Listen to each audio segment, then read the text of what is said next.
வாங்க இன்றைக்கி நம்ம என்ன ரெசிபி பார்க்க போகிறோம்னா உளுந்த வடை எப்படி சொல்கிறதுன்னா நல்லா சாப்பிட்டா அழகாக மெதுவாக எப்படி செய்யணும்னு நான் உங்களுக்கு சொல்ல போகிறேன்.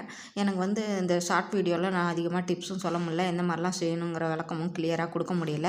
அதனால் லாங் வீடியோ நான் போட்டிருக்கிறேன். நான் இந்த டிஸ்கிரிப்ஷன் பாக்ஸில் கொடுக்குறேன், நீங்கள் போய் எப்படி செய்யணும்னு அதில் போய் பாருங்கள். உங்களுக்கு ரொம்ப யூஸ்ஃபுல்லாக இருக்கும். பிகினர்ஸ்க்குலாம் ரொம்ப ரொம்ப யூஸ்ஃபுல்லாக இருக்கும். இது வடை எண்ணெய் குடிக்காமல் இருக்கிறதுக்கு என்னெல்லாம் சேர்க்கணும், என்னெல்லாம் பண்ணணும் அப்படின்னு சொல்லிட்டு நான் ஃபுல் வீடியோ லிங்க் டிஸ்கிரிப்ஷனில் கொடுக்குறேன், போய் பாருங்கள், தெரிஞ்சுக்கோங்க.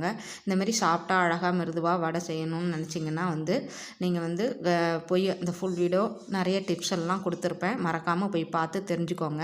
உங்களுக்கு ரொம்ப யூஸ்ஃபுல்லாக இருக்கும். எண்ணெய்லாம் குடிக்காமல் வடை பாருங்கள், இந்தமாரி சூப்பராக சாப்பிட்டா செய்யணுன்னா நீங்கள் போய் தயவுசெய்து ஃபுல் வீடியோ பாருங்கள்.